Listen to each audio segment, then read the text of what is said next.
여러분 교환에 보면 교환에 나오는 대로 진행하는데요. 교환 보면은 제일 처음에 왜 교회사를 배워야 되는가 이렇게 이제 썼습니다. 여러분 학교 다닐 때 역사 좋아하셨어요?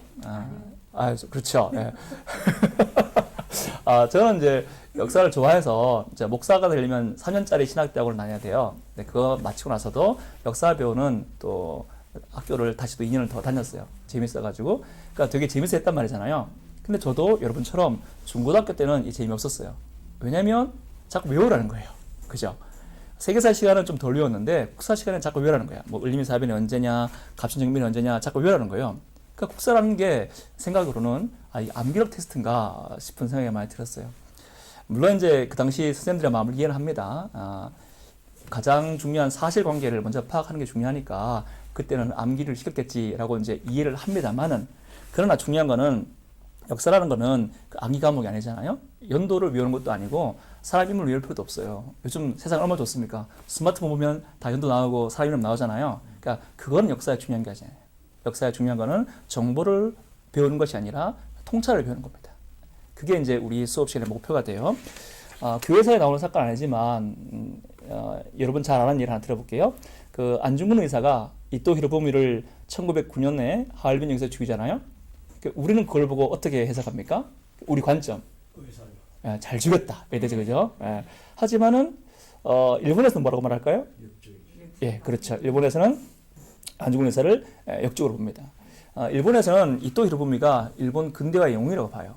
저도 잘 몰랐는데 63년부터 84년까지 그 천엔 집회 모델이었어요. 20년간 천엔 집회 모델이었고, 또 일본 국회 의사당에 가면 이제 동상이 3개가 서 있는데 그 중에 하나가 이토 히로부미가인 거예요. 2005년도에 지금은 이제 일본 총리가 스가잖아요. 그때는 관방장관이었는데 그 스가가 안중근을 범죄자라고 표현했단 말입니다. 똑같은 팩트잖아요. 1909년도에 일어난 하나의 역사 사건을 가지고 우리는 그걸 보고 잘 죽였다 이렇게 말하고, 일본은 그걸 보고 또 다르게 말하잖아요. 역사는 그거예요. 1909년도에 안중근이 쏴 죽였다. 팩트를 암기하는 게 아니고 그게 무슨 의미인지, 어떤 관점으로 바라봐야 되는지를 이제 평가하는 거죠. 그걸 우리가 이제 그렇게 하는 거예요. 앞으로 이토 히로부미 같은 이야기를 많이 배울 거예요. 그러니까 뭐냐면 초대교회사에서 관점이 부딪힌 이야기를 많이 배울 겁니다. 근데 여러분 처음 듣는 얘기가 많을 거예요. 왜냐면 교회에서 성경도 많이 배우고 또 교리도 배우지만 교회사는 잘 안 배우잖아요. 그죠? 저도 목회하면서 따로 교회사를 가르치진 않았어요. 그건 많이 생소할 거예요. 또 성경을 배우면 은혜도 되고 또 주식신학을 배우면 하나님 알아가니까 또 재미도 있겠지만, 교회사라는 거는 사실 그렇진 않아요. 오히려 교회사는 나를 돌아보게 만들고 내 신앙 관점을 다시 생각하게 만드는 그런 과목이 되거든요. 아무튼 그렇게 할 거예요. 저도 통찰을 전하는 위주로 강의를 할 겁니다. 여러분들이 제 강의 들으면서 뭐 연도도 말하지 않겠지만 연도를 외우라거나 또 사람 이름 외우라거나 전혀 강의하지 않을 거예요. 다만 어떻게 바라봐야 되느냐, 이 사건이 오늘날 교회에 어떤 의미가 있느냐, 또 서로 부딪히는 관점 가운데 우리가 어떤 관점을 취해야 되는 것이 옳은가, 그거를 이제 할 겁니다. 그래서 우리 목표는 교회에서 강의를 통해서 정보를 배우게 하는 게 아니라 관점을 배우는 것이 우리 강의의 목표가 됩니다. 두 번째로 수업의 한계입니다. 초대교회사는 총 6시간이에요. 초대교회사는 이제 성경시대 이후로부터 해서 한 400년, 500년 전까지 시간을 다룹니다. 근데 그거를 6시간 안에 다 다뤄야 돼요. 그러니까 많이 힘들겠죠. 이 시기에 교회가 중요한 사건을 많이 겪어요.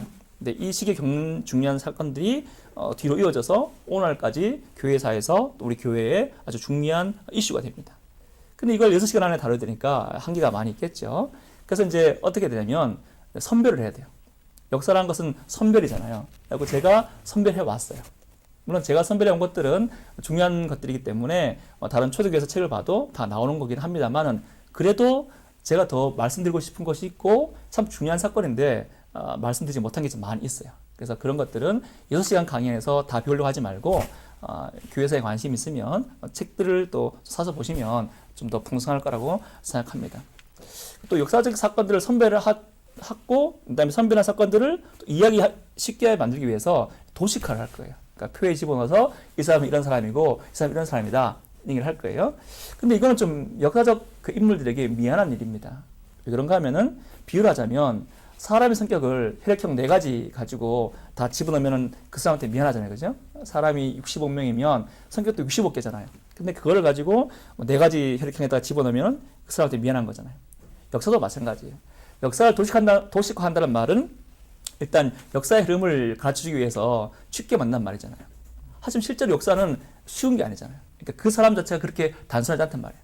그러니까 원래 역사는 그 사람의 큰 그림을 그리는 것이 역사의 본래 의미겠으나, 그러나 우리는 6시간 안에 초대교사를 끝내야 되니까 어쩔 수 없이 제가 도식화의 어떤 그걸 하긴 할 겁니다. 그래서 그렇게 말씀드리고, 아무튼 그러니까 제 강의가 전부라고 생각하시면 안 되고, 제 강의에서 다루지 못한 것들이 많이 있는 줄 알고, 제가 단편적으로 다루지겠지만 실은 그 인물이 단편적이지 않고 되게 입체적이라는 것을 여러분들이 좀 잘 아시고 그랬으면 좋겠습니다. 그래서 궁금하거나 제가 이제 그러면서 이 사람은 하얀색입니다, 이 사람은 까만색입니다, 그렇게 말 안 하겠지만, 그렇게 말할 때에 하얀색이라는 그 주변에 충분히 입체적인 사건이 있다는 것을 이제 감안하시면 좋겠어요. 그리고 수업의 한계에서 가장 큰 한계가 되는 게 바로 제가 제일 문제겠죠. 강사의 실력이 제일 큰 문제예요. 제 딴에는 용어를 쓸 겁니다.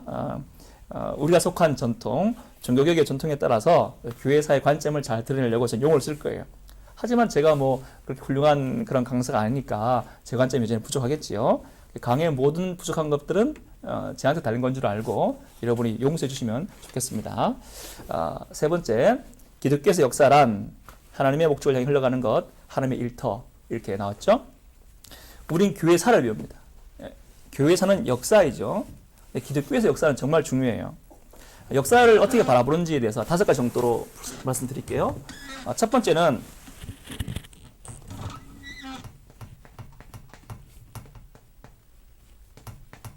역사를 순환으로 바라보는 거예요. 뭐냐면 이렇게 도는 거죠. 이게 불교의 역사가 아니고 힌두교 역사가 아니고, 그 다음에 또 성경 시대를 배경을 했던 헬라, 그리스 역사가 아닙니다. 도는 거예요. 그래서 하겠죠? 봄, 여름, 가을, 겨울 계속 돌잖아요. 역사란 거는 특별한 의미가 있는 게 아니고 그냥 계속 돌아가는 거예요. 이게 역사이기 때문에 불교에서 구원은 뭐예요? 이 돌아가는 시간 속에서 탈출하는 게 구원이죠. 해탈, 그죠? 윤회에서 벗어난 거잖아요. 그래서 역사를 이렇게 돌아가는 거죠. 그러니까 역사에 큰 의미는 없는 거예요. 그냥 있었던 일이 나타나는 거예요. 이렇게 바라보는 관점이 있고, 두 번째는 변증법이라고 하는데요. 이건 뭐냐면 역사가 역사 자체의 의지를 가지고 흘러가는 거예요. 헤겔이라는 철학자가 있는데요. 그 사람이 정반합 얘기해요. 정반합. 그러면 반대되는 거 반 나오고, 이거 합쳐서 합이 나와요. 그럼 또 합이 또 정의돼 가지고 또 반대가 나오고 또 합이 나오는 거예요. 이래가지고 역사가 자기 스스로 정반합 해가지고 자기가 막 흘러가는 거예요. 그러니까 이거는 역사라는 그 자체가 무슨 사람의 의지를 가진 것처럼 역사가 스스로가 목적을 가지고 흘러가는 거, 이렇게 바라본 것도 있어요. 세 번째로는 실존주의 역사가 있는데요. 실존주의. 이건 뭐냐면 역사는 이렇게, 이건 어쨌거나 이어지는 선이잖아요. 그죠? 선이 이어지고 선이 이어지잖아요. 그죠? 이거는 점이에요. 점. 역사에서 여러 가지 사건들이 일어나겠지만 그 사건들이 특별한 의미를 가지고 하나 연결된다는 게 아닌 거죠. 그냥 내가 경험하는 거. 그게 그냥 그 사건일 뿐인 것이지 역사 자체가 무슨 의미가 있다거나 이것이 연결된다거나 이렇게 바라보지 않는 거예요. 그다음에 네 번째로는 CD. 이제 여러분 잘 아는 공산당 역사관, 마르크스주의 역사관, 유물론이라고 해요. 유물론. 이건 뭐냐면 이제 공산주의 사회주의자들은 이렇게 보잖아요. 역사란 프롤레타리아가 부르주아에 맞서서 결국 승리를 거두는 거다, 이렇게 말하잖아요. 그러니까 역사를 바라볼 때 개혁 관점에서 바라보면서 결국은 동자개혁이 이제 이기게 되는 그런 정도의 역사를 그려가잖아요. 이거 이제 성경 바깥에서 역사를 바라보는 거예요. 그럼 성경에서 역사를 어떻게 바라보느냐 했을 때는 성경 역사관은 직선사관이라 이렇게 말해요. A, B, C, D, E. 직선적 역사관, 직선 또는 성경 이렇게 씁시다. 그러니까 이거는 이렇게 되는 거죠. 하나님께서 뚜렷한 목적을 가지고 역사를 당신께서 원하시는 방향으로 이끌어간다는 거예요. 이게 성경에서 말하는 거예요. 하나님이 역사하시고 하나님 섭리하는 것으로 어떤 목적에서 나간다는 거죠. 성경이 그걸 말하잖아요. 우리가 보는 성경은 다 역사가 병행이죠. 구약도 역사가 병행이고 신약도 역사가 병행이잖아요. 그죠? 그럼 구약도 역사고 신약도 역사라면 여기서 하나님이 섭리하셨잖아요. 그죠? 그러면 신약이 끝난 다음에 지금 시대, 이때는 하나님이 어떻게 하겠어요? 똑같이. 그죠? 이게도 역사하셨고 신약도 역사했다면 지금 시대 똑같이 역사하시겠죠? 자기의 뜻을 가지고. 그죠? 하나님 뜻을 가지고 구약에서도 역사하셨고 구약도 자기 마음대로 이렇게 끌고 가고 계시고 또 신약도 자기 원하는 대로 끌고 가고 계시고 그럼 신약이 끝난 지금 이 시대도 하나님께서 원하시는 방향으로 우리를 끌고 갈 겁니다. 그죠? 우리 역사를 그렇게 만들어 갈 겁니다. 그러니까 이 역사란 건 뭐냐면 하나님의 일터가 되고 하나님 뜻하신 바를 이루는 그런 현장이 되는 겁니다. 자, 그럼 여러분 역사가 어디로 가지요? 역사의 골, 목적이란 말은 영어로 골이거든요. 골! 그래서 거기가 끝이, 저게 뭐랄까 넣어야 되는 곳이잖아요. 그럼 역사가 어디로 가서 끝이 나지요?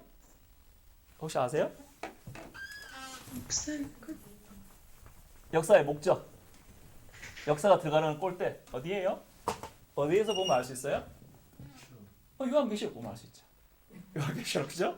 요한계시록 보면 역사의 마지막에 어떻게 끝납니까?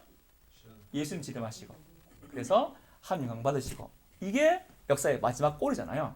그러니까 역사란 것은 구약 시대에서 흘러오고 신약 시대 이렇게 이어서 흘러오다가 신약 시대 이후로는 지금 또 흘러가죠. 근데 이 골이 어디냐면 예수님 재림하시면서 하나님 영광 받는 쭉 흘러가잖아요, 그죠? 이게 역사의 성경에서 말하는 역사의 관입니다. 하나님이 역사 속에서 일하신다 이걸 말하는 거죠. 자, 그러면 하나님 역사 속에서 일하신다. 역사는 하나님 목적대로 간다. 그거는 예수님의 재림이고 예수님 재림을 말미암아 하나님께 영광 받으신다. 그 역사의 목적이 그랬어요.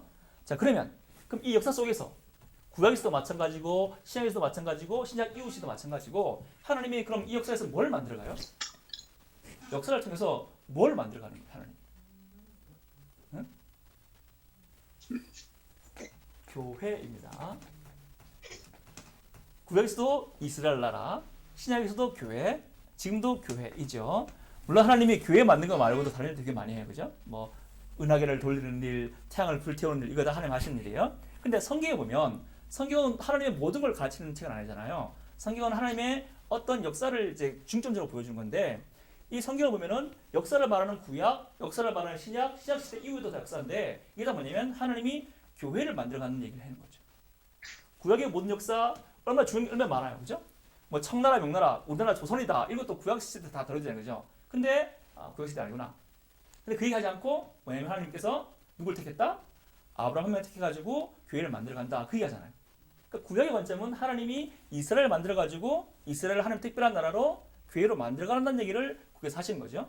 신약도 마찬가지예요. 예수 모셔가지고 뭘 만들었어요? 막 정말 죽을 힘 다해주면서 정말 죽으셨죠. 예수님 죽어가지고 뭘 만들었어요? 교회를 만들었잖아요, 그죠? 그러니까 이것도 뭐냐면 신약도 뭐냐면 신약 역사인데 예수님이 이 땅에 오셔서 하나님의 교회를 만들었다는 걸 얘기하는 거죠. 그러면은 구약과 신약에서 교회를 만드신 하나님께서 신약 시대 이후로 지금은 뭘 만들겠어요? 똑같이 교회를 만들어가는 겁니다. 뭐 교회를 만들어가는 일만 한다는 말이 아니고 다른 일도 많이 하지만 하나님의 주요 관심은 역사 속에서 교회를 만들어가는 걸 얘기하는 거예요. 목사님 얘기냐? 아니고 성경 얘기입니다. 에베소서 1장 22절 23절 보면은 예수님께서 역사의 마지막에 마음을 회복하실 때에 예수의 몸인 교회와 교회됨이 되게 중요한 역할을 한다 이렇게 말씀했어요. 또 만물을 그의 발 아래 복종하게 하시고 그를 만물 위에 교회의 머리로 삼으셨느니라. 교회는 그의 몸이니 만물 안에서 만물을 충만하게 하신 이의 충만함이니라. 그 뭐냐면 이 신약 시대 이후로 교회라는 존재가 역사를 만들어가는 데서 정말 중요하다는 얘기죠. 그러니까 지금 우리가 배우는 과목이 이름이 뭐예요? 교회사잖아요, 그죠? 교회사. 그럼 여러분이 이제 신약을 통해서 구약과 신약 시대에 어떻게 교회를 만드셨는가를 들었다면 이제 저와 함께 신약 시대 이후로 서양 시대 이후로 하나님이 어떻게 교회를 만들어가야 되는가 이런 걸 배우게 되겠죠, 그죠? 네. 지금 두 가지 말했어요. 성경 안에서 하나님이 교회를 만들어가는 얘기하고 성경 바깥에서 그러니까 성경이 끝난 시대 이후로 교회를 만들어가는 이야기를 배운다고 했잖아요, 그죠? 네, 4번이에요. 성경과 교회사의 공통점과 차이점을 이해해야 돼요. 제가 했던 방금 했던 말 기억해 보세요. 하나님이 성경 역사에서 교회를 만들어 가시는 거하고 성경 이후의 역사에서 하나님께서 교회를 만들어 간다는 거. 하나님이 여기서도 섭리하고 여기서 섭리하는 거 맞죠? 둘 다 하나님 일한단 말이에요. 자, 그런데 그럼 성경을 이해하는 거하고 성경 이후 시대 얘기하는 거하고는 조금 차이점이 있죠. 공통점은 하나님이 여기서도 교회를 만드시고 여기서도 교회를 만드신다는 거예요, 그죠? 그게 공통점이죠. 여기도 하나님 일터고 여기도 하나님 일터에 다 공통점이에요. 차이점은 뭐겠어요? 성경은 뭐예요? 계시잖아요. 계시란 게 뭐죠? 알려줬다. 그죠? 우리는 지금 계시 시대예요? 계시가 끝났잖아요. 성경 말고 계시가 끝났고 지금은 계시에 비추어서 우리가 바라봐야 되는 거예요. 지금은 계시가 종결됐잖아요. 계시 종결 시대예요. 그럼 이게 도대체 뭘 말하는 거냐면 계시되란 말은 어떤 역사적 사건에 대해서 답이 주어진 거예요. 그 무슨 의미다 라고 주어진 거예요. 근데 성경 시대 끝나고 나서는 어떤 사건에 대해서 해석할 때는 하나님께서 뭐라고 답하지 않는 거죠. 우리가 이걸 보면서 그럴지도 모르겠다라고 해석해야 되는 거예요. 예. 예를 들면 쉬워요. 이스라엘이 바빌론한테 망했잖아요. 왜 망했어요? 답이 뭐예요? 이스라엘 훈계하시는 거죠. 그럼 성경에 나오는 거잖아요. 그죠? 이스라엘 망한 거는 이스라엘 잘못해가지고 하나님이 혼내는 거예요. 그죠? 그럼 성경시대 이후는 어떻습니까? 우리나라가 일제강점기를 겪었죠. 왜죠? 하나님께서 징계하시는 거예요? 그거는 모르겠다. 그죠? 잘 모르겠는 거예요. 왜냐면 성경 안에는 명확해요. 이스라엘 망한 거는 하나님 징계다. 근데 우리가 망한 거는 그건 잘 모르는 거죠. 그죠? 그러니까 그 차이를 알아줘야 되는 거예요. 그리고 우리가 성경 말씀 통해서 우리의 모든 현장을 바라보겠지만 그게 하나님 뜻인지 아닌지는 우리가 명확히 알 수 없어요. 그죠? 그게 바로 교회에서 다루는 능력이에요. 또 있죠? 노아 홍수는 왜 일어났어요? 하나님이 세상 심판한 거죠. 그건 답이 나와 있죠. 계시. 노아 홍수가 왜 일어났냐? 내가 세상 심판한 거다. 쓰나미는 왜 일어났어요? 하나님이 붉은 나라를 심판하셨나요? 모르겠죠. 모르는 거예요. 감춰져 있잖아요. 그죠? 그러니까 지금은 계시를 통해서 사건을 해석해야 되는 것이지 지금 드러난 사건은 성경 말씀처럼 딱 이건 하나님 뜻이야. 이건 하나님 뜻이야. 이렇게 말할 수는 없다는 얘기예요. 예? 성경에서 이스라엘이 하나님의 제사장 나라라고 그래요. 그렇죠? 이스라엘 민족이 제사장 나라라고 그래요. 자, 그럼 우리 민족은 무슨 나라예요? 제사장 나라인가요? 백의민족. 예, 맞습니다. 우리 민족은 백의민족, 배달의 민족이죠. 배달이 잘 되죠. 어떤 책에서 그렇게 주장해요. 우리 민족은 하나님의 특별한 선민이다.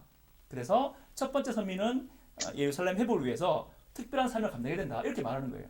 근거가 있을까요? 근거 있대. 아리랑 우리 부르잖아요. 아리랑에서 알이 내 말 아닙니다. 그 저자의 말이에요. 알이 성경에 나온 엘이라는 거예요. 엘. 그 알이 하나님이라는 거지. 그럼 이랑은 뭐냐면 우리 순우리말로 근원 시작이란 말이에요. 그래서 우리가 아리랑 부르는 거는 하나님과 함께하는 하나님을 시작하는 그런 민족이라고 그 사람이 말해요. 그러면서 우리 민족이야말로 특별히 선택받은 민족이라 이렇게 말해요. 은혜되지요? 가슴이 벅차오르죠? 왜 그런 민족이라니? 그런데 그럼 일본 민족은 뭐 중국의 한족은 그렇게 들어가면은 그런 얘기를 들으면 내가 한국 사람이니까 기분 좋고 참 좋습니다만은 그게 진짜 하나님께서 계시를 알려주신 것이냐 했을 때는 그렇게는 말을 못하잖아요. 그죠? 그걸 잘 알아야 되는 거예요. 아브라함이 고향 떠난 건 하나님 뜻이죠? 그럼 우리 김 지사님이 다니던 모교를 떠난 건 하나님 뜻인가요? 잘 모르겠죠? 먼저 말이에요. 또 요셉이 가정 고생하다가 애굽에 총리가 됐잖아요. 하나님 뜻이잖아요? 우리 청년이 주일도 마다 열심히 공부해가지고 고시가 삭제됐어. 주일도 안 나왔어. 하나님 뜻인가요? 잘 모르는 거죠. 그게 중요한 거예요. 이런 얘기가 수도 없이 많아요. 그러니까 성경 계시를 이해하는 거는 계시기 때문에 물론 성경을 풀어가는 사람마다 좀 해석이 다를 수 있지만 그래도 답이 주어진 거예요. 그죠? 근데 역사라는 건 뭐냐면 그 주어진 답을 가지고 역사적 사건을 이해하는 거예요. 그러니까 역사에는 답이 나오는 게 아니고 이제 고등학교 때는 답을 찾습니다. 근데 실은 역사라는 거는 답이 아니라 관점의 부딪힘이에요. 그럼 수많은 관점의 부딪힘 가운데 과연 어떤 것이 올바른 관점으로 어떤 것이 하나님 계시에 비춰서 이런 뜻이겠다라고 해석하는 것이 중요한 것인가? 그게 중요한 거예요. 거기에서 뭐가 나오냐면 신앙의 실력이 나와요.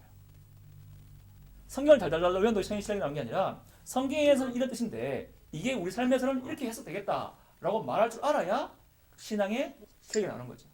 기도를 열심히 하고 뭐 전도를 하고 그런 걸 말하는 게 아니에요. 어떤 사안을 보고 한 뜻이 아니다 판단할 때 그때 뭐냐면 성경 말씀이 아니라 성경 말씀을 가지고 이 시대에 어떻게 이해되는가가 우리의 신앙의 실력이 된다는 말이에요.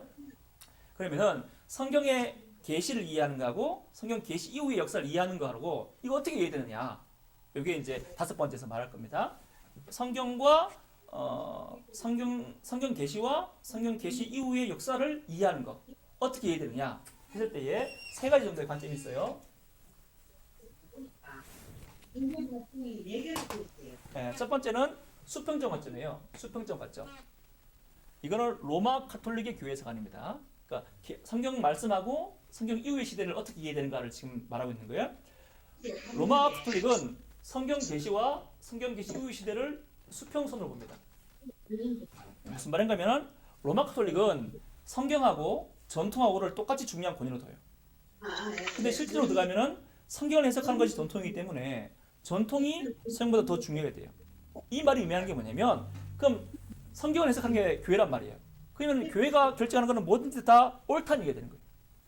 로마 가톨릭의 교회가는 교회 자체가 예수님의 성육신의 계속이라고 부르는 거예요. 그러니까 교회가 결정하고 시행했던 모든 것들이 다 옳은 거예요. 교회가 어쩌고저쩌고 다 옳은 거예요. 여기에 대해서 성경적으로 수직적으로 비판할 수가 있어요, 없어요? 없어요. 왜냐하면 성경 시대 이후로는 교회가 성경의 모든 것을 해석하고 교회가 결정하기 때문에 교회가 가는 길은 무조건 다 옳은 길이에요.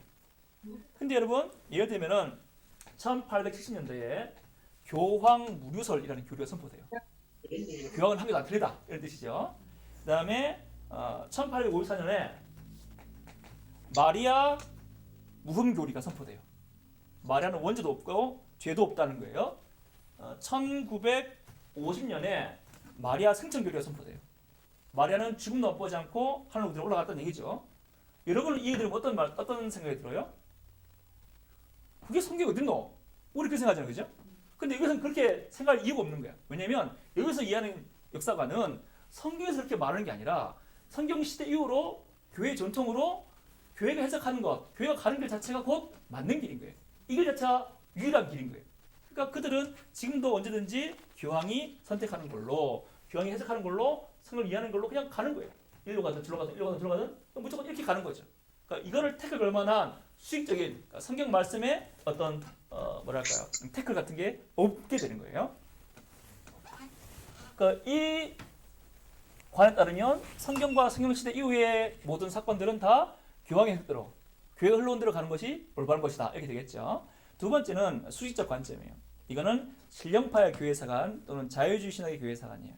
신령파는 성경 계시 이후를 수직으로 보는 거예요. 이건 무슨 말인가 하면은 하나님과의 수직적인 관계에서만 역사를 이해하는 거예요. 그러니까 교회가 신령하게 하나님을 경험하는 그때만이 진정한 교회라는 거죠. 이런 교회관에 따르면 교회가 흘러온 역사에 대해서는 무관심한 거예요. 교회가 어디 흘러왔던 네가 하나님을 체험하지 않았다면 네가 성령의 충만을 받지 않았다면 그건 교회가 아니다. 이렇게 말하는 거죠. 오직 언제? 내가 신령해질 때 내가 어젯밤 꿈을 꿨는데 내가 특별히 성령 불 받았을 때 그때만이 교회이기 때문에 그때만이 하나님이 일하는 거기 때문에 성경과 상관없는 거죠. 내 체험이 중요하다. 또 내 주관적 경험이 중요하다. 이렇게 되는 거죠. 그러니까 이전에 교회가 역사적으로 어떤 교회를 선포했든지 간에 그건 다 무시하는 거예요. 왜냐면 그건 중요하지 않아. 중요한 게 뭐예요? 지통계시. 지금 바로 떨어지기 중요한 거죠. 이 관에 의하면 앞에 교회에서는 전혀 중요하지 않아요. 아이러니하게도 이건 신령파의 이야기지만 신령파는 공부하는 사람들이 아니라 영적 체험을 하는 사람이잖아요. 근데 또 아이러니하게도 이 이야기가 자유주의 얘기이기도 해요. 자유주의 신학은 신비를 주장하는 건 아니지만 이성을 주장하는 거거든요. 근데 이성을 주장한다는 말은 뭐냐면 이것도 이성으로 모든 걸 다 판단하는 거죠. 내 이성을 봤을 때에 앞에 이게 틀렸어. 그러면은 틀린 거예요. 제일 중요한 건 뭐냐면 내가 이성 봤을 때 이렇다. 내가 물어봤을 때 이런 거다. 라고 판단하는 거죠. 여기서는 지나간 교회 역사에서 뭐 삼일체를 주장했든지 예수님의 양성을 주장했든지 아무런 의미가 없어요. 내가 성경 보니까 그 얘기 아니더라. 내가 성경 보니까 예수님 그냥 선생님이더라. 그렇게 말하면 그게 맞는 거예요. 이들의 교회에서 관해서는. 이건 뭐냐면 성경과 성경 시대 이후를 순전히 내 체험이나 내 이성으로만 판단하게 되는 거죠. 예. 또 다른 것도 있지만 시간이 없겠네요. 이것도 넘어가고. 이단들도 이런 역사관이겠죠? 이단들 역사관. 앞에 다 틀렸어. 그죠? 우리 재림주께서 하시는 말씀이 맞아. 다 역사를 어떻게 하냐면 성경과 성경 시대 이후를 이렇게 자기들이 이렇게 성경과 이 시대를 연결하지 못하는 거예요. 그러니까 수평적 역사관과 수직적 역사관은 우리가 받아들이는 역사관이 아닙니다. 그럼 우리는 뭘 받아들이냐 했을 때에 종교개혁 역사관은 수직과 수평선을 같이 봅니다. 무슨 말인가 하면 종교개혁자들은 예수님께 속한 신령한 교회를 말해요. 수직적인 교회를 말하는 거예요. 하지만 이 교회는 역사적으로 이어져 왔다는 걸 말합니다. 종교개혁자들은 교회 역사도 인지하는 거죠. 종교개혁자들은 지나온 역사의 역사 고백들, 뭐 니키아 고백, 삼일체 고백, 칼케돈 고백 이런 걸 다 규정하게 받아들여요. 하지만 동시에 예수의 교회가 그러니까 로마 가톨릭처럼 역사가 흘러온 것이 중요하지만 흘러오는 걸 받아들인단 말이에요. 하지만 역사 흘러간다고 해서 무조건 다 교회라는 것은 부정하는 거예요. 진정한 교회는 눈에 보이지 않는 교회인 것을 또 아는 거예요. 수요를 끊는 겁니다. 교회에서 혹시 이런 말 들어봤습니까? 눈에 보이는 교회, 눈에 안 보이는 교회. 안 들어볼 수도 있고. 어거스틴과 종교학자들이 한 말인데 진정한 교회는 눈에 보이지 않잖아요. 예수를 믿는 믿음으로 구성된 교회잖아요. 우리 눈에 보이는 건 아니죠. 그거는 이렇게 볼 수 있는 거 아니란 말이에요. 이렇게 믿음으로 보는 거다. 하지만 믿음으로 보는 것이지만 그 교회는 어떤 신령한 것이 아니라 이게 흘러오는 교회가 같이 보는 거죠. 이 두 개를 같이 보는 게 바로 종교개혁의 교회 사관인 겁니다. 이렇게 수평과 수익을 같이 보는 교회 사관을 의미하는 게 뭐겠어요? 일단은 성경이 우리 기준이라는 거죠. 성경을 가지고 교회 역사를 판단해야 되는 겁니다. 그러니까 복음의 올바른 선포와 신앙의 순수성을 가지고 교회의 연속성을 의미하겠다는 거죠. 로마 카톨릭처럼 막 이상한 데로 간다고 해서 그게 다 교회가 아니고 예수를 똑바로 믿는 곳에 말씀이 똑바로 선포되는 곳에 교회의 역사성이 있다는 거죠. 근데 이 복음의 올바른 선포와 신앙의 순수성은 초대로부터 이어져 온다는 거예요. 니케아 고백이나 삼위일체나 예수님 양성 고백이나 이렇게 사도신경이나 이런 걸 통해서 이어온다는 거죠. 그러니까 이 수평성을 인정하는 겁니다. 개인의 주관적 해석만이 중요한 것이 아니라 수익선이 중요하지만 이 수익선은 개인의 해석이 아니라 뭐예요? 역사에서 흘러온 사도가 전해준 사도신경, 니케아 신경, 갈케도 신경 이런 걸 통해서 해석이 되는 거죠. 그러니까 종교 역사는 종교의 사화가는 수직과 수평을 같이 보는 겁니다. 그 로마 카톨릭처럼 교회가 이루어진다고 다 옳다는 거 아니에요. 성경에 비춰봐서 이건 틀렸다. 여기로 가면 안 된다. 이렇게 말할 수 있다는 게 바로 종교개혁의 교회 사관입니다. 혹시 눈치 빠른 분들은 그 다음 얘기가 궁금할 거예요. 지금 우리는 교회 전통 가운데 흘러온 거를 무조건 다 받아들이지 않는다 그랬잖아요. 뭘 받아들이고 뭘 안 받아들이거든요. 그럼 그 근거가 뭐예요? 우리는 수평을 인정하지만 수평이 다 하는 거 아니고 수평을 이렇게 성경 말씀으로 판단한단 말이에요. 그래서 교회 전통 가운데 어떤 거는 받아들이고 어떤 건 안 받아들여요. 그럼 그거를 받아들이는 기준이 있을 거 아니에요. 그죠? 그게 뭐냐 했을 때 성경 해석이 되는 겁니다. 그러면 성경 해석을 어떻게 하느냐 이게 중요해지는 거죠. 그러니까 요거는 지금 다룰 건 아니에요. 종교 역사에 가서 다룰 겁니다. 아무튼 지금은 뭐냐면 우리 종교개혁 교회의 교회 사관은 수익적인 계시의 말씀과 수평적인 교회 역사를 함께 본다. 이 두 관계를 긴장 관계로 본다는 것 정도만 확인하고 넘어가면 되겠습니다. 네, 다음으로 6번째. 교회사를 배우면 무엇이 유익한가 이걸 배우겠습니다. 언급을 좀 해주세요. 남궁 희재님 언급을 해주세요. 네. 6번째죠. 첫 번째로 생각과 실천의 깊이를 더할 수 있다 이렇게 썼습니다. 앞에서 말씀드렸죠. 성경 계시 자체 이해하는 거하고 종결된 계시를 통해서 역사를 이해하는 거, 그거의 공통점과 차이점을 구분하는 것에서 신앙의 실력이 나온다 말씀드렸어요. 근데 우리 종교개혁의 교회 사관이 바로 그런 공통점과 차이점을 구분하는 교회 사관이다 이렇게 말씀드렸어요. 그러니까 이 종교개혁의 교회 사관을 잘 배우다 보면은 우리가 신앙적으로 뭘 결정하거나 행동할 때에 그걸 종합적으로 판단할 수가 있는 거죠. 깊이를 더할 수가 있는 겁니다. 일단 우리는 뭘 해석할 때에, 뭘 판단할 때에, 결정할 때에 성경을 보죠. 그죠? 근데 내가 성경 해석해요. 뭔가 해석했어. 근데 내 해석이 올바른 것인지 아닌지를 점검하는 거죠. 어떻게 통해서? 교회 전통 가운데서 흘러온 해석인가 아닌가를 점검하는 거죠. 그러니까 전통을 보려면 어디를 봐야 돼요? 교리가 교회 전통이에요. 교회사를 봐야 되고 교회를 봐야 돼요. 그러니까 교회를 보니까 내 해석이 틀리지 않았어요. 그걸 알게 됐어요. 내 해석이 교회 전통과 맞는 해석인 것을 알게 됐다면 이제 그 해석대로 내가 무언가를 판단하고 결정하면 될 겁니다. 근데 문제는 지난 2000년 동안의 교회의 실천을 보는 거죠. 내가 이렇게 판단하고 결정할 거예요. 근데 지난 2000년 동안의 교회 실천을 선배들의 실천을 보는 거죠. 근데 그들이 봤을 때 그래도 나랑 똑같이 성경을 해석하고 똑같이 판단했겠지만 그러나 그들은 그들의 문화에서 그렇게 판단했고 우리는 2000년이 지난 한국 문화에서 하는 거예요. 그럼 똑같은 해석을 했지만 선배로 똑같이 적용해야 될 것인가 아니면 우리 문화에 맞게 적용해야 될 것인가는 그때부터 생각을 많이 해야 돼요. 예를 들면 쉬워요. 이런 겁니다. 기독교 정당 그 문제가 그런 문제예요. 성경 보면은 우리 보고 세상 정치에 참여하래요, 말래요? 참여하라고 합니다. 그죠? 우리 요셉도 정치인 아닙니까? 그죠? 다윗도 정치인 아닙니까? 정치인이잖아요. 참여하는 거예요. 그러니까 교회 성경 해석 봤더니 주장의 차이는 있지만 그래도 성도들이 세상 정치에 참여하게 하는 걸 해요. 물론 이제 세상과 담싸는 그런 교파도 있어요. 그건 소수고 메인스트림은 주류는 우리도 세상 전쟁 참여하는 거를 해석해요. 그러니까 우리 참여해야 돼요.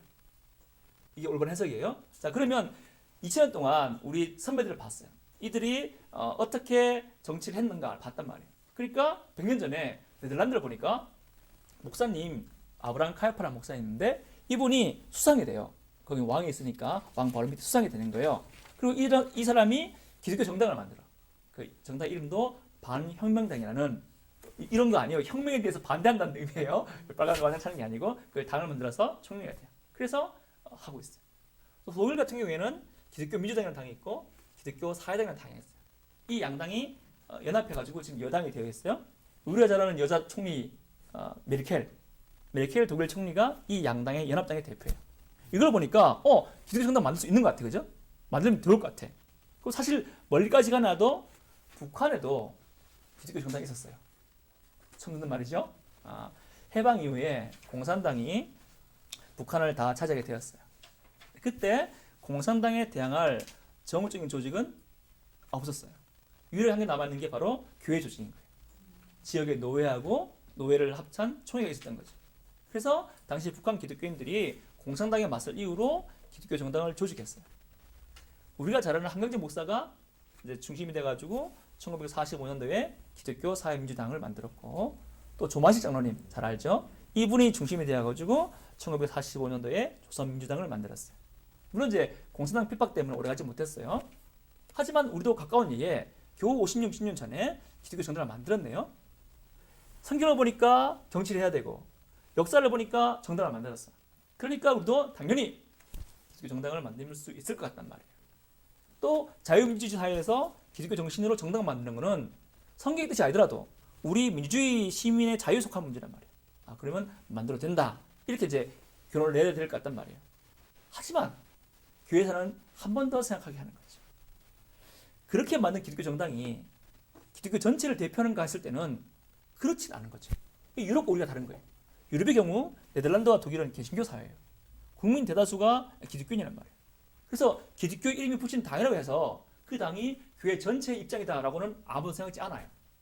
기독교 이름이 붙인 당이 되게 많단 말이에요. 근데 그들도 주장하는 게 조금씩 다 달라요. 그래서 저게 교회의 주장이 아니라 어떤 기독교의 가치를 가지고 생각한 어떤 한 정당의 주장이구나라고 이해할 수 있어요. 그게 그들의 문화니까요. 근데 우리는 기독교 이름 갖다 붙이면 그게 교회 대표 목소리라고 볼 수 있겠죠. 우리는 아직 선교국가이기 때문에 기독교 정당을 만들었을 때에 만들 수도 있는데 만들었을 때에 그것이 마치 교회 전체의 목소리라고 오해할 여지가 충분히 있는 거죠. 심리적 자유로는 정당 만들 수 있으나 그 교회의 목소리라고 오해를 불러일으킬 수는 또 없는 거잖아요, 그죠? 그것이 생각해야 되는 거예요. 또 북한의 경우는 지금 우리랑 다른 거예요. 한경재 목사님이나 조만식 장로님이 기독교 정당 만든 것이 정치의 뜻을 두고 내가 북한을 지고 삼켜야 되겠다 이래가지고 만든 게 아니잖아요. 당시 공산당에 맞설 수 있는 유일한 정무적인 조직은 교회밖에 없는 거죠. 노예와 총회밖에 안 남은 거예요. 그게 유일했으니까 북한의 기독교 정당은 시대적 사명에 따라서 만든 거라고 볼 수가 있는 겁니다. 그러니까 오늘날 우리가 기독교 정당 만든다고 했을 때에 여러분은 만들자 해도 되고 만들면 안 된다 해도 됩니다. 그걸 분명히 해석하는 자유예요. 근데 이걸 감안해도 내 말입니다. 단순히 성경을 보니까 참여했네, 교회에 살아보니까 만들었네, 그러니까 우리도 그냥 그대로 단순히 만들자, 하나님 이름으로 정치를 지배하자라거나 기독교 정당은 네덜란드도 있었고 독일도 있네, 북한도 있었네, 우리도 있어도 되겠다 라고 주장하면 그거는 깊이가 없는 거죠. 그러니까 만들어야 되겠다라고 해도 되고 또 만드신 분도 계시잖아요. 그것도 하나의 견해이고, 그러나 이걸 깊이 생각했을 때 북한의 경우나 유독 경우는 우리가 좀 다르다라고 봐야 되는 거죠. 그걸 지금 종합적으로 보는 거잖아요, 그죠? 그게 바로 교회사에서 다루는 문제가 되는 겁니다. 성경에 보면 참여해야 된다. 그러면 해석을 바로 할 거 아니야. 참여하는 것이 한 뜻이다. 근데 교회사를 보면은 그렇지 않을 수도 있겠다라고 할 수 있겠죠. 그걸 되게 종합적으로 보는 거예요. 한 가지 더 예를 들면은 구약의 출애굽은 역사적으로 애굽의 압제에서 이스라엘 민족이 벗어난 사건이잖아요. 이 사건은 어떻게 쓰입니까? 신약에서 예수님에 의해서 죄로부터 구원되는 구원의 상징으로 쓰이잖아요. 근데 이 출애굽했다는 게 역사적으로 핍박받는 교회나 어떤 핍박받는 나라가 독립할 때 그걸 많이 갖다 써요. 우리는 출애굽한 백성이다 라는 얘기를 많이 한단 말이에요. 종교개혁 당시에 영국의 청교도들이 그렇게 썼어요. 영국이 이제 청교도들이 말한 대로 개신교 국가는 되지 않고 성공회 국가, 이제 성공회라는 거는 로마 카톨릭하고 개신교가 짝방한 거예요. 그런 국가가 됐을 때에 청교도들이 핍박을 많이 받았어요. 그래서 청교도들이 미국으로 떠나게 돼요. 미국으로 떠나면서 뭐라고 말했냐면 우리는 출애굽한 백성이다 라고 말했어요. 그러니까 영국은 애굽이고 미국으로 가는 우리는 그 애굽을 떠나서 출애굽한 거다. 하나님 우리를 건져낸 거다라고 말했죠. 그래서 미국에 가서 자기들만의 나라를 세워요.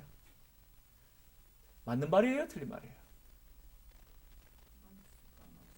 좀 뭐하죠? 맞을 수도 있고 같을 수도 있고 그죠? 맞아요. 그렇게 보는 거죠. 긍정적인지 부정적인지는 관점에 따라 달라요. 또 그 시대에 핍박받고 있는 사람인지 아니면 지금 우리 2000년도에서 그냥 무건조하게 책상에서 역사를 바라보는지는 또 다른 거죠. 영국 입장에서는 말도 안 되는 소리를 할 겁니다. 우리가 애굽이라고? 영국도 다 하나님 믿는데 그죠? 영국에 교회가 없는 것도 아니고 성공회라는 교회가 섰는데 그러니까 출애굽이라고 말하면 우리가 애굽이란 말이냐 이렇게 되겠죠. 그러니까 영국에서는 출애굽이라니 가당치도 않다 이렇게 말할 거예요. 그죠? 하지만 그 당시 시장의 제한을 찾아서 떠났던 청교도에게는 자기가 보기에는 출애굽으로 볼 겁니다. 그죠? 그 미국 입장에서는 그게 출애굽이고 함선이라고 말하는 거죠. 또 우리가 핍박받지 않잖아요. 우리는 그 책으로 지금 보잖아요. 책으로 보면 우리한테는 그럼 자기들이 출애굽했으면 나도 우리 회사에서 나온 게 출애굽이에요? 우리 회사 갔더니 맨날 사장님이 괴롭혀. 그래서 회사 사표 또 나왔어. 출애굽이에요? 그 잘 모르겠죠. 그렇게 되는 거예요. 우리가 볼 때는 영국의 주장이 출애굽까지는 아니지 않나? 이렇게 보일 수 있단 말이에요. 하지만 핍박받는 사람들한테는 그게 어떤 경험이겠어요? 하나님이 우리를 도와주셔가지고 어쨌거나 핍박받는 땅을 떠나게 한 거잖아요. 그죠? 자기들은 출애굽을 말할 수 있었고 그 청교도들 가운데는 자기들이 시장의 자유를 찾아서 하나님 선생님에 따라서 온다고 다 믿었단 말이에요. 모든 걸 하나님 선생님으로 본단 말이에요. 그러니까 이거는 뭐냐면 역사란 거는 그걸 바라보는 그 종합적인 관점이 필요한 거예요. 하나 더. 현대 이스라엘 국가가 이제 생기게 됐잖아요. 그걸 보고 유대인들하고 기독교 내의 세대주의자들은 그게 하나님의 뜻이다. 이스라엘의 회복을 위한 특별한 하나님의 섭리로 이렇게 해석합니다. 그죠? 근데 종교개혁의 주류의 관점에서 보자면 현대 이스라엘이 2차 세계대전 이후에 나라가 생긴 것은 그건 일반 정치력에서 생긴 것이지 거기에 뭐 신학적 의미나 구역적 의미로 하나님의 특별한 섭리가 있다고는 보지 않습니다. 그러니까 세대주의자들하고 유대인들, 시온주의자들은 그렇게 보지만 우리는 그렇게 보지 않단 말이에요. 현대 이스라엘은 그냥 나라가 세워진 거예요. 근데 그 나라가 이스라엘이라는 이름이 붙었다 뿐이지 거기에 특별한 하나님의 섭리가 있다 이렇게 보지 않는 거죠. 그러니까 여기에 대한 판단은 그럼 이스라엘에 대한 성경 해석을 봐야 되겠죠. 그럼 이스라엘의 특별함이 구약에서 끝났느냐 아니면 계속 되느냐 성경 해석을 봐야 돼요. 그 다음에 교회 전통을 봐야 돼요. 그리고 지금 이스라엘 지지하느냐 이스라엘 지지하지 않느냐 현실에 서 있는 각자 정치적 입장을 다 봐야 되는 거죠. 그걸 다 보고 말해야 되는 거예요. 성경에서 이스라엘 좋은 나라니까 우리 이스라엘 지지해 이렇게 하면 안 되는 거예요. 제가 지지하지 말란 말이 하는 게 아닙니다. 그걸 다 판단해야 하는 것이 교회에서 다룬다는 거예요. 그러니까 이 모든 것을 생각하면은 신앙을 판단할 때에 어떤 실력이랄까 어떤 깊이랄까 이게 나올 수 있겠죠. 그렇죠? 단순히 목사님 이게 있네요. 우리도 합시다. 이것이 아니고 목사님 영국에서 이렇게 했네요. 우리도 합시다. 이게 아니고 그때의 시대 관점과 우리 시대 관점을 비교하면서 지금 이 시대에서는 이렇게 하는 것이 올바르겠는가? 똑같은 성경이지만 선배들이 이렇게 했는데 나도 이렇게 하는 것이 올바르겠는가? 그걸까지 생각할 수 있어요. 그거를 교회사를 통해서 배워가는 겁니다. 그 다음에 겸손을 배울 수 있습니다. 여러분 교회는 몇 개입니까? 교회는 하나입니다. 현실의 교회는 매우 다양한 교파로 구성되어 있잖아요. 그죠? 뭐 아세요? 뭐 장로교, 감리교, 침례교 막 나있잖아요. 크게 보면은 서방교회와 동방교회로 나눠져요. 서방교회, 동방교회. 서방교회 안에는 두 개가 있는데 크게 보면 로마 카톨릭과 개신교회가 나옵니다. 개신교회는 서방교회라는 전통에서 나눠지는 거예요. 큰 무리로 보면은 동방교회, 로마 카톨릭, 그다음에 개신교. 근데 로마 카톨릭과 개신교는 서방교회에서 나눠진 갈래가 되는 거죠. 개신교 안에는 루터교, 개혁교, 장로교회, 성공회, 감리교, 침례교, 오순절 막 나오죠, 그죠? 이런 거를 여러분 앞으로 많이 배울 겁니다. 현실에서는 어쨌거나 교회가 다 신앙 고백은 다 하나라고 말합니다. 그들도 다른 교파들도 다 교회가 하나라 말해요. 동방정교회도 로마 카톨릭도 우리 장로교도 침례교도 다 교회는 하나라 그래. 예수 봐서 교회 하나잖아요. 예수 한 몸입니다, 그죠? 근데 현실에서는 교회가 나눠져 있네, 그죠? 그렇다면 그거를 이제 말해야 되는 거예요. 우리가 만약 중세 사람이라면 교회가 몇 개인지 고민할 필요가 없어요. 왜냐면 중국역 이전까지는 교회가 하나였어요. 물론 서방과 동방이 나눠 좀 있었습니다. 근데 그거지만 그거는 정치로 나눠진 것이지 교회 자체가 다른 교회다 이렇게 말하는 건 아니란 말이에요. 그러니까 서방 입장에서는 그 당시 입장에서는 교회는 하나였단 말이에요. 그러다가 중국역을 해요. 중국역을 하면서 개신교가 생겨나요. 중국역사 시간에 말했지만 우리가 새로운 교회를 하겠다고 나온 게 아닙니다. 우리는 그 하나의 교회를 잃어서 안 된다라고 기억한 거예요. 근데 그들이 너 이단이야. 우리를 뭐라는 거예요? 우리가 야 짐 싸서 나가 이게 마음에 안 들어 하고 새로운 교회를 세운 게 아니라 우리는 그 하나의 교회를 다시 병들었다고 보고 교회를 치료하기 위해서 했는 건데 그들이 거절하고 우리 이단으로 내몰았습니다. 그래서 이게 된 것이지 우리가 짐 싸서 나온 게 아닙니다. 그들은 큰 집이고 우리는 작은 집이다.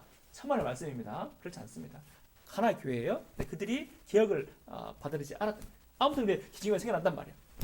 근데 종교개혁 시절에 개신교회는 동네별로 카톨릭과 개신교가 같이 있지 않고 독일 같은 경우에는 그 동네 군주가 개신교 신앙 가지면 거긴 다 개신교 지역이 되고 그 군주가 카톨릭 신앙 가지면 다 카톨릭 교회가 됐단 말이에요.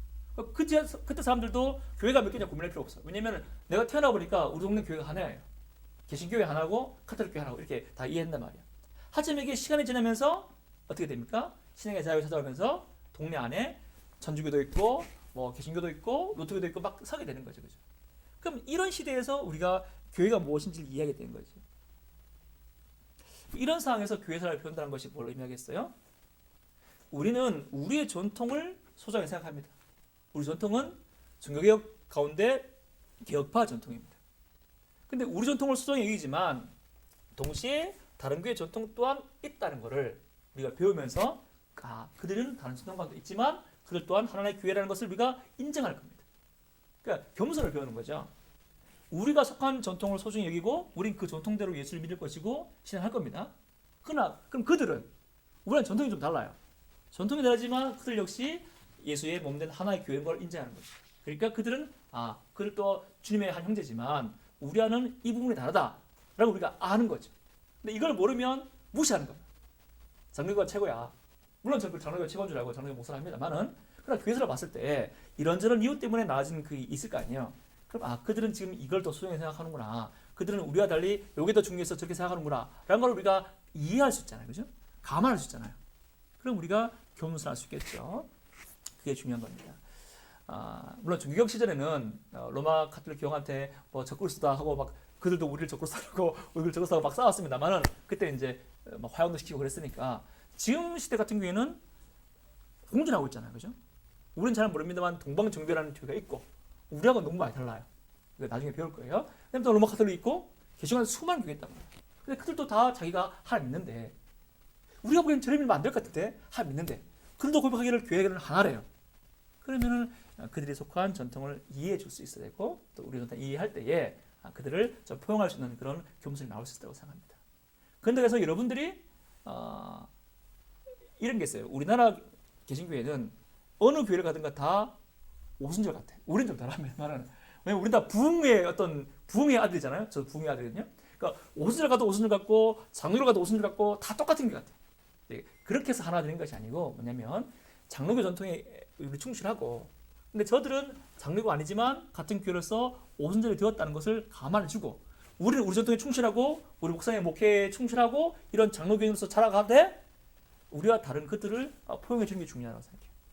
그냥 섞어가지고 장로교 섞고 오순절 섞어가지고 신도교 섞고 로마 카톨릭 섞어가지고 WCC처럼 그렇게 하지 말고 각 교회 전통을 잘 지키는 가운데 이런 입장 차이가 있구나 전통 차이가 있구나 라고 생각하고 이렇게 겸손할 수 있는 것이 우리 교회사를 통해서 배울 수 있다고 생각합니다.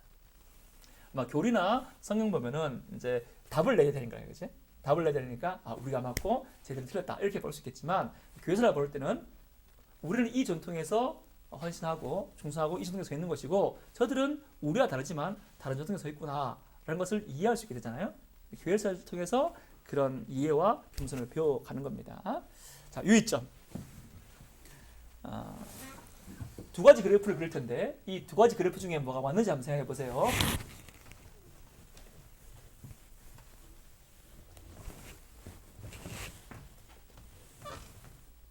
잘 안 보이네. 요게 이제 요게 초대교회 시작, 교회 시작. 요거는 이제 계시에 대한 이해도, 성경에 대한 이해도입니다. 자, 1번. 그러니까 시대가 갈수록, 교회가 지나갈수록 성경에 대한 이해가 날로 더 높아졌다 하고, 2번 뭐 이렇게 됐던가. 자, 성경이 주어졌고 제일 처음 시대 사도들이 이해하는 성경 해석하고 지금 우리가 이해하는 성경에서 비교했을 때 우리가 더 낫다, 갈수록 올라가고 있다. 1번. 2번 사도들이 제일 낫고 뚝 떨어지고 있다. 뭐 이런 거 뭐가 맞을 것 같아요? 요게 답입니다. 네. 왜 그런가 하면 여러분 계시관 배웠죠? 성경관 배웠죠? 성경을 쓴 사람들 사도들이죠, 그죠? 사도들은 알고 쓴 거죠? 모르고 쓴 게 아니죠, 그죠? 이 시대의 사람들 가운데 성경을 가장 잘 이해하는 사람이 있다면 사도겠죠. 사도는 영감 받아서 썼으니까, 그죠? 1점에서 틀림이 없이 썼으니까 사도가 성경을 제일 많이 이해한단 말이에요, 그죠? 근데 이거를 교회에서 보면 알겠지만, 우리가 지금 초대교회에서 보면 알겠지만, 갑자기 사도 그 다음 시대, 속사도 시대가 그러는데 사도 그 다음 시대에 가면은 뭐 좀 이상한데? 이런 글이 막 나와요. 우리가 하는 거하고 좀 다른데? 이런 글이 막 나온단 말이에요. 그래서 했을 때 뭐냐면 이게 이렇게 뚝 떨어진 거예요. 그러니까 사도는 성령의 영감을 받아서 이해한 사람이고, 사도의 제자들은 사도가 전해준 신앙을 받아준 사람일 거 아니에요, 그죠?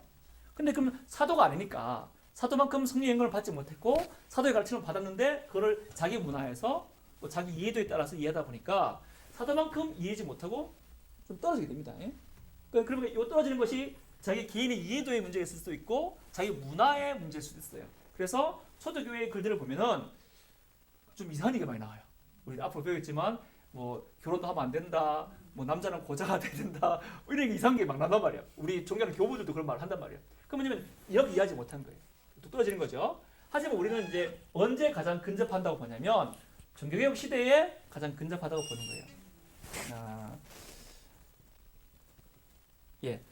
종교개혁 시대에 우리가 뭘 재발견하는가 하면 칭의, 이신칭의 이거를 재발견해요. 그러니까 이렇게 쌓아가고 하면서 이신칭의를 발견한 게 아니라 원래 사도들의 글에 이신칭의가 있었는데 그게 1500년 동안, 종교개혁 시대가 1500년입니다. 1500년인데 1500년 동안 묻혀져 있다가 어떤 교부들이 어렴풋이 은혜다라고 말하고 있다가 루터 시대에 가가지고 칭의가 있다. 그 칭의가 시작부터 100점이 주어진다. 그 다음 칭의와 성화가 다르다. 이런 걸 말하게 되잖아요. 그게 종교개혁 시대에 칭의라는 교리를 드디어 성경에 있는 걸 재발견하게 되는 거예요. 몇 년 걸린 거예요? 1500년 걸린 거예요.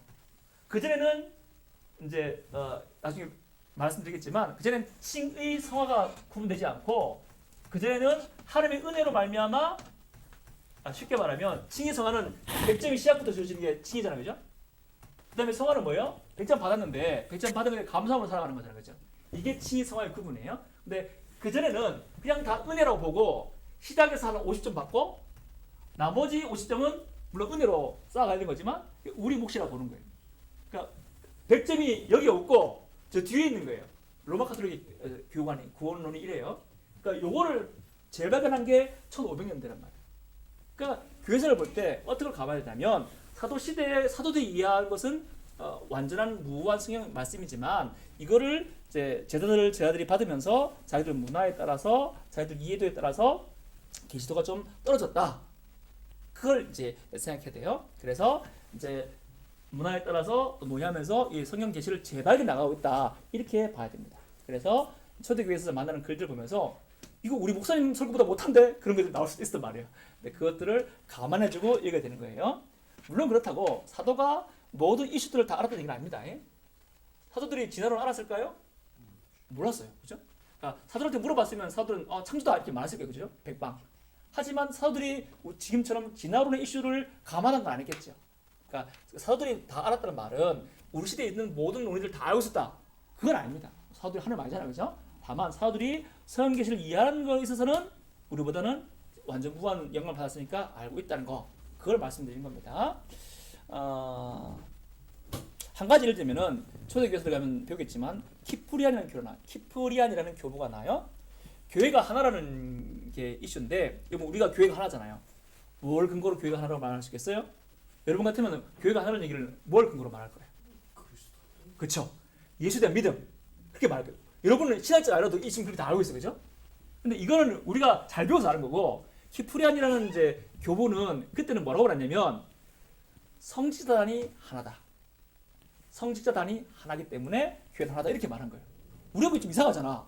교회가 하나다 이유가 뭐냐? 우리 목사님들 노예가 때 다 하나더라. 이렇게 말하는 건 똑같은 거예요. 근데 이거는 뭐냐면 틀린 말이 아니라 키프리안 시대를 감안해야 되는 거예요. 키프리안 시대는 교회가 하나였어요. 하나였는데 그때 이제 교회 회원의 순서를 근거로서 교회를 분파하는 사람들이 생기는 거라. 그러니까 이 사람들에 대해서 막기 위해서 일단 가장 급하게 말할 수 있는 것이 뭐냐면, 야, 너 왜 나가냐? 우리 목사님들은 다 사도들의 제자들고 사도들의 목사님들 다 하나인데, 감독들이 하나인데 너는 나가는 게 이상하다 라고 말하면서 교회 하나를 지키기 위해서 가장 먼저 눈에 보이는 게, 제일 먼저 눈에 보이는 게 뭐예요? 목사님들이 하나다. 목사님들이 같은 스승 밑에 배웠다. 이걸 말할 수 있잖아요. 그래서 키프리아는 그 당시까지는 뭐 예수 그리스도 믿는 믿음을 말하면 하나 이렇게까지 주장하지 못했고, 성지자단이 하나이기 때문에 교회는 하나인데 너희들이 이 단에서 떨어져 나가니까 그런 참 교회가 될 수 없겠다 이렇게 말하는 거예요. 그게 우리가 보기에는 좀 이상해 보이지만 그 당시 시대 배경에서는 교회가 조직해야 되고 있고, 또 우리처럼 이렇게 중개교회에서 진리를 발견하거나 뭐 보이지 않는 교회, 보이는 교회 그런 것을 이제 아직까지 성경에서 이제 발견하지 못한 시대이기 때문에 우리가 그러한 키프리안의 주장을 잘 감안해주고 평가되는 거예요. 그러니까 역사를 평가한다는 것은 그 시대의 시각으로 그 시대의 주장을 평가하는 거예요.